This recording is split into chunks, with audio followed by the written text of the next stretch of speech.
بزرگان دین پیروں کے پیر پیرانے پیر کے پاس حاضری لے کے جاتے، پھر اس کے بعد غریب نواز کے پاس جاتے، پھر خواجہ خواجگان کے پاس جاتے، پھر ہوتے ہوئے اولیاء اکرام کے پاس جاتے، کتبوں کی بارگاہ میں، ابدالوں کی بارگاہ میں، ابراروں کی بارگاہ میں، قلندروں کی بارگاہ میں، مصطفوں کی بارگاہ میں، صادقوں کی بارگاہ میں، مومنوں کی بارگاہ میں، مومنات کی بارگاہ میں وہ برتن کو پہنچاتے۔ اتنے سب کھا سکتے، ایمانداری سے بولو، میں چھوٹا بگونا ہم سب مل کے پکائے تو ہم سب کو بس نہیں ہو رہا۔ اب یہ کائنات کے اتنے بڑے بڑے معاملات ہیں، ان سب کو کیسا پہنچاتے؟ تو ہمارا کام ہے اللہ کو پہنچا دینا، رسول اللہ کو پہنچا دینا۔ جیسے جابر رضی اللہ تعالیٰ عنہ کے اللہ کے رسول صلی اللہ علیہ وسلم غار خندق کا کام کر رہے تھے، تو کوئی 3 دن کا، کوئی 4 دن کا، کوئی 7 دن کا فاقہ تھا، پیٹوں پہ پتھرے بنے ہوئے تھے، مگر اسلام کے کام کرنے میں ان کا جذبہ، ان کی محبت کا اندازہ کوئی نہیں لگا۔ تو آپ جب کام کرا رہے تھے غار خندق کا، اس ٹائم پہ جابر رضی اللہ تعالیٰ عنہ آ کے دیکھے اللہ کے رسول صلی اللہ علیہ وسلم کے پیٹ میں 7 پتھر بنے ہوئے۔ ایک صحابی آگے بولے یا رسول اللہ بڑی زور سے بھوک لگی ہے، اگر کچھ انتظام ہو جاتا تو بہتر تھا۔ تو اللہ کے حبیب صلی اللہ آپ کو پیٹ ایسا کپڑا اٹھا کے بتائے، جابر رضی اللہ عنہ ایک صحابی تو ان کے پیٹ میں 3 پتھر بنے ہوئے تھے، تو اللہ کے حبیب صلی اللہ علیہ وسلم کو بلا کے بولے ایسا ہٹا کے دیکھے تو 7 پتھر تھے۔ وہ جابر رضی اللہ تعالیٰ عنہ کی نظر پڑ گئی، آپ بے چین ہو گئے۔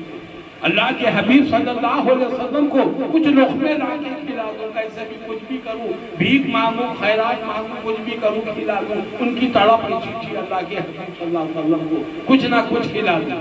تو گھر میں جا کے بے چین ہو کے تڑپنے لگے۔ ان کی تڑپ کو ان کی بیوی دیکھ کر کہے وہ ماں جان بھی، اماں جان وہ بھی الحمدللہ ایمان والی تھی۔ انہوں بولے کیا بات ہے، کیوں پریشان ہے؟ آج مرد پریشان رہا تو بیوی پلٹ کر سو جاتے۔ ایسے بھی گھر کے ماحول ہے، ہمارے آپ کے گھر کے بھی ہیں، اور دوسری جگہ ایسا معاملہ ہے، مردوں کی عزت نہیں ہوتی۔ جو گھروں میں مردوں کی عزت نہیں ہوتی وہ گھر قبرستان سے بدتر ہے، ویران ہے، محبتوں سے ویران ہے۔ تو ایک دوسرے میں خلوص بانٹا کرو، ایک دوسرے سے محبتیں بانٹا کرو۔ وہ ہماری زندگی ہے، وہ ہمارے پیچھے اپنی زندگی صرف کر دے رہی، تو ہمارا بھی کام ہے اس کا درد، دکھ، درد سب سمجھنا نہیں سمجھنا۔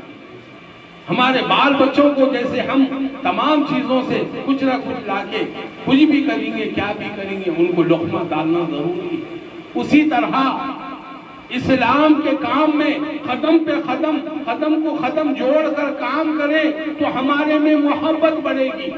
ہم تو مر کے جائیں گے مگر یہ ہماری نیکیاں لکھی جائیں گی، تاریخوں میں لکھی جائیں گی، اللہ کے رجسٹر میں لکھی جائے گی، رسول اللہ کے رجسٹر میں لکھی جائے گی۔ تو رسول اللہ صلی اللہ علیہ وسلم جابر گھر میں تڑپ رہے، جابر رضی اللہ تعالیٰ عنہ تو بیوی پوچھے کیا بات ہے، کیوں پریشان ہیں؟ آج بہت زیادہ پریشان ہے، کیا معاملہ؟ تو بولے اللہ کے رسول 7 دن سے کھانا نہیں کھائے، ان کی آواز سے بے چین ہوں، میری روح تڑپ رہی ہے۔ تو فکر مت کرو، اپنے پاس اللہ کے رسول صلی اللہ علیہ وسلم کے کھانے کے اتنا ہمارے پاس سر و سامان مہیا ہے، اپن بنائیں گے انشاءاللہ، سرکار کو لے جا کے خاموشی سے کر دیں گے۔ تو کھانا پکایا گیا، تمام چیزیں ہو گئے، اس کے بعد میں آپ گئے تو بیوی بولے جا کے اللہ کے حبیب صلی اللہ علیہ وسلم کے کان میں بولو، سرکار کے کان میں بولو، تو آج ہمارے گھر آپ کی دعوت ہے یا رسول اللہ، آہستہ لے کے آؤ، ان کو کھلا دو، پھر لے آ کے چھوڑ دو۔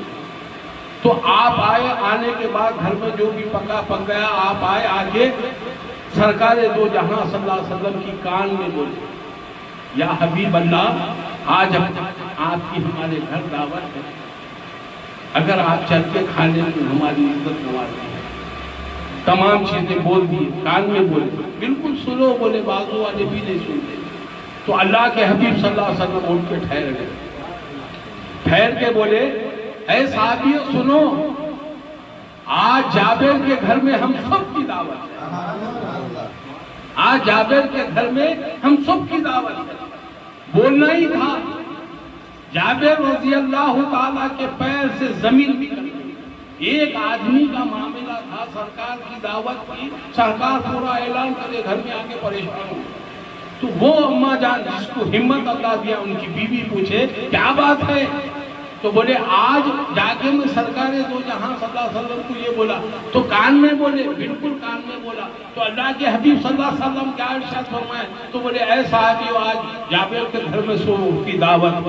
تو ہمارا کام رسول اللہ صلی اللہ علیہ وسلم کو دعوت دینا ہے، ہمارا کام سرکار کو دعوت دینا ہے، اور سرکار کا کام سب کو سنبھالنا ہے۔ تو بادل پورے 2-2 7-7 10-10 پورے آڑے ٹیڑے 8-8 فٹ کے 6-7 فٹ کے 6-6 فٹ کے ایسے تھے، پورے صحابیاں منہ ہاتھ دھو کے تیار ہو گئے، آگے لائن سے دستر بچھا کر بیٹھ گئے۔ تو اللہ کے حبیب صلی اللہ علیہ وسلم وہ برتن کو منگانے کے بعد اندر گئے، جا کر برتن منگائے، اس کے بعد ڈھکن ہٹائے، پھر اس کے بعد وہ فاتحہ خوانی، الحم کا سورہ، قل واللہ واحد کا سورہ، جو بھی پڑھے سرکار پڑھ کر اس میں دم کر دیے اور اپنا دہنے لعاب نکال کر لگا دیے، اور جابر کو نصیحت کرے، جابر رضی اللہ تعالیٰ عنہ کو نصیحت کرے، اس پہ سے ڈھکن مت ہٹاؤ، ڈالتے جاؤ، کھلاتے جاؤ۔ تو آپ اسی طریقے سے اندر سے کھانا آتا، باہر کے لوگ کھا کر خوب سحر ہوئے، پورا پیٹ بھر کے تمام چیزیں کھانے کے بعد باہر مطمئن ہو کے سب نکل گئے۔ پھر جا کے برتن کو دیکھے تو جیسے کا ویسا موجود تھا، یہ سرکار کا موجودہ تھا، یہ سرکار کا موجودہ تھا، نبیوں کو موجودے، اللہ کی بات کا اعلان، اللہ کے کرشمے اور ولیوں کی کرامت ہے۔ آپ ہم سلسلے سے جڑے ہیں، خلافتوں میں ہیں، مرید بنے ہوئے ہیں، خالی نام کے نہیں ہیں، اللہ کے کرم سے آپ ولی ہیں، آپ کو ولی کا سند ملا ہے، مگر ولایت حاصل کرنے کے واسطے آپ کو جد و جہد کرنا پڑے گا۔ بغیر جد و جہد کے کوئی معاملہ نہیں۔ ہم روزگار کو نکلے تو کچھ نہ کچھ تو کچھ کرے تو کچھ آئے گا۔ تو بولنے کا مقصد یہ ہے، اللہ ہم سب کو ولیوں میں ہمارا نام شمار فرما، اللہ تیرے غلاموں میں، تیرے حبیب کے غلاموں میں ہمارا نام شمار فرما۔ اللہ ہماری بندگی کا ہم کو طریقہ ہے نہ سلیقہ ہے، وہ طریقہ بھی سکھا دے، وہ سلیقہ بھی سکھا دے، وہ ہنر بھی سکھا دے، سرکار پہ مرنے مٹنے کا جذبہ بھی عطا کر دے، بحق لا الہ الا اللہ محمد رسول اللہ صلی اللہ علیہ وسلم۔